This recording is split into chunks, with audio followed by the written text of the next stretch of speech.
কোনো প্রকার কোনো ক্রিম ছাড়াই বিটার ছাড়াই তৈরি করে নিতে পারবেন এই মজাদার ম্যাঙ্গো আইসক্রিম।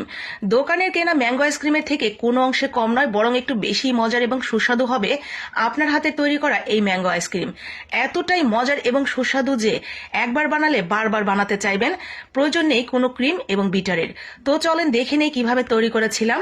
প্রথমেই আমাদের কিছু পাকা আম প্রয়োজন। আমি আজকে এখানে মাঝারি সাইজের 3টা আম নিয়েছি। 3টা আম থেকে যতটুকু পিউরি হবে তাতে 1 বাটি আইসক্রিম তৈরি হয়ে যাবে। প্রথমে আমগুলোকে উপরের খোসাটা ছাড়িয়ে নিতে হবে।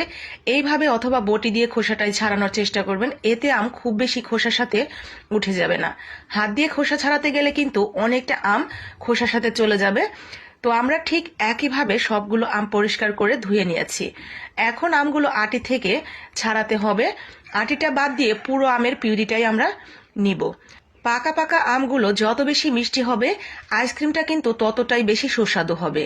তো চেষ্টা করবেন একদম মিষ্টি দেখে আম নির্বাচন করার জন্য। তো আমরা কিন্তু 3টা আম থেকেই একইভাবে আমগুলো ছাড়িয়ে নিয়েছি আটিটা বাদ দিয়ে। তো আমার মোটামুটি এই বাটির প্রায় কাছাকাছি 1 বাটি আম হয়েছে, একেবারে পিওর আম। তো এই আমগুলোকে এখন আমরা ডিপ ফ্রিজে রেখে দিব প্রায় 2 ঘন্টার জন্য। সময় কম বেশি লাগতে পারে কারেন্ট যাওয়া আসার উপর নির্ভর করে। এক কথায় এই আমটাকে আমাদের জমিয়ে নিতে হবে। একদম বরফ বরফ যখন হয়ে যাবে তখন আমরা বের করব। তো আমরা সেই আইসক্রিমের বাটিটাতে ঢেলে নিলাম। এখন আমরা এটা ফ্রিজে রেখে দিব প্রায় 2 থেকে 2.5 ঘন্টা বা 3 ঘন্টার জন্য। এরপরে আমাদের যেটা লাগছে সেটা হলো লিকুইড দুধ। আমি এখানে গরুর দুধটা জাল করে নিয়েছি, আপনারা চাইলে কিন্তু পাউডার দুধটাও নিতে পারেন। এই দুধটাকেও আমাদের জমিয়ে একদম বরফ করে নিতে হবে। আপনি যে কোনো কিছুর মধ্যেই জমিয়ে নিতে পারেন, অথবা আমার মতো এরকম আইস কিউবে দিয়েও জমিয়ে নিতে পারেন। তো 2-3 ঘন্টা পরে আমগুলো কিন্তু একদম বরফ হয়ে গেছে আর অনেকটা শক্ত হয়ে গেছে।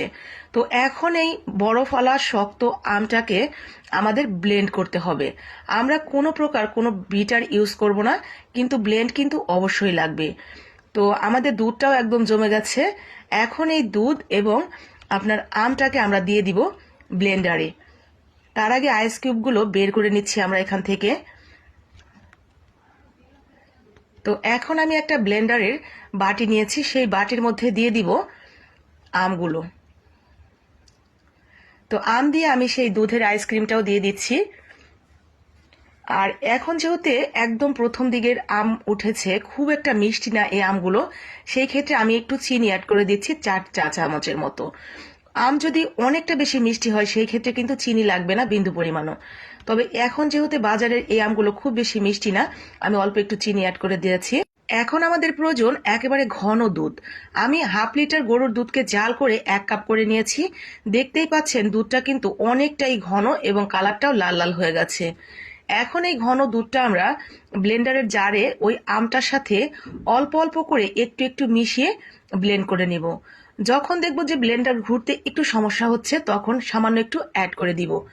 একেবারে একসাথে দেওয়া যাবে না, আমের পিউরিটা যাতে অনেকটা বেশি পাতলা না হয়ে যায় সেটা খেয়াল রাখতে হবে। তো ঠিক এইরকম একটা স্মুথ পেস্ট হবে।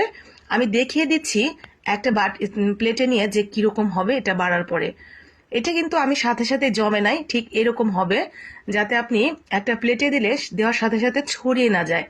ঠিক এইরকম ঘনত্ব থাকতে হবে, তাহলে আপনার আইসক্রিমটা একদম ঠিকঠাকভাবে জমে যাবে। আর জমার পরও অনেকটা বেশি বরফ বরফ লাগবে না। আর আমার কিন্তু পুরো দুধটা লাগেনি, দেখতেই পাচ্ছেন নিচের দিকে একটু রয়ে গেছে। তো এখন আমরা সেই আমের পিউরিটা ঢেলে দিচ্ছি আইসক্রিমের বাটিতে। উপরে সামান্য একটু বাদাম দিয়ে দিচ্ছি ডেকোরেশনের জন্য। আপনি চাইলে আমের কিউবও ছোট ছোট করে কেটে দিয়ে দিতে পারেন, আমি দিচ্ছি না, এভাবেই রাখলাম। তো এইটা এখন রেখে দিব 5 থেকে 6 ঘন্টার জন্য ডিপ ফ্রিজে। 5 থেকে 6 ঘন্টার মধ্যে কিন্তু আমাদের আইসক্রিম পুরোপুরি রেডি হয়ে যাবে। সবচেয়ে ভালো হবে সন্ধ্যায় বানানো শুরু করবেন, সারা রাত ফ্রিজে রেখে সকালবেলা বের করে নেবেন। তো আমি রেখে দিচ্ছি সারা রাতের জন্য, সকালবেলা বের করে নিলাম। চলেন দেখি, খুলে দেখা যাক কি হয়েছে। আলহামদুলিল্লাহ, মাশাল্লাহ, পুরোপুরি জমে গেছে, একদম দোকানের ম্যাঙ্গো আইসক্রিমের মতো। দেখে আপনাদের কি মনে হচ্ছে? কোনো ঝামেলা আছে? একেবারে কোনো ঝামেলা নেই। টেস্ট এবং ঘ্রাণ সবকিছু একেবারে মন জয় করার মতো। ভীষণ মজার এই ম্যাঙ্গো আইসক্রিম আমার পরিবারের সবাই খেয়ে তো ভীষণ খুশি হয়ে গেছে, তাদের মন আমি জয় করে নিতে পেরেছি এই আইসক্রিমের মাধ্যমে। আপনিও কিন্তু আপনার বাসার প্রত্যেকেরই মন জয় করে নিতে পারবেন খুব সহজেই ক্রিম ছাড়া, বিটার ছাড়া এই ম্যাঙ্গো আইসক্রিমটি তৈরি করে। তো ভালো লাগলে অবশ্যই বাসায় তৈরি করে নেবেন। সেই সাথে আপনার মতো বাকি আপু ভাইয়েরাও যাতে দেখে বানিয়ে নিতে পারে তাদের পরিবারের জন্য, তার জন্য লাইক কমেন্ট করে একটা শেয়ার করে দিবেন যদি আপনার হাতে সময় থাকে আর দিতেও মন চায়। তো আজকের মতো এখানেই বিদায় নিচ্ছি। কথা হচ্ছে পরবর্তী কোনো একটা রেসিপিতে। ততক্ষণ পর্যন্ত দারুণ দারুণ সব মজার মজার রান্না করুন আর পরিবারের সাথে দারুণ একটা সময় উপভোগ করুন। আজকের মতো এখানেই। আসসালামু আলাইকুম, আল্লাহ হাফেজ।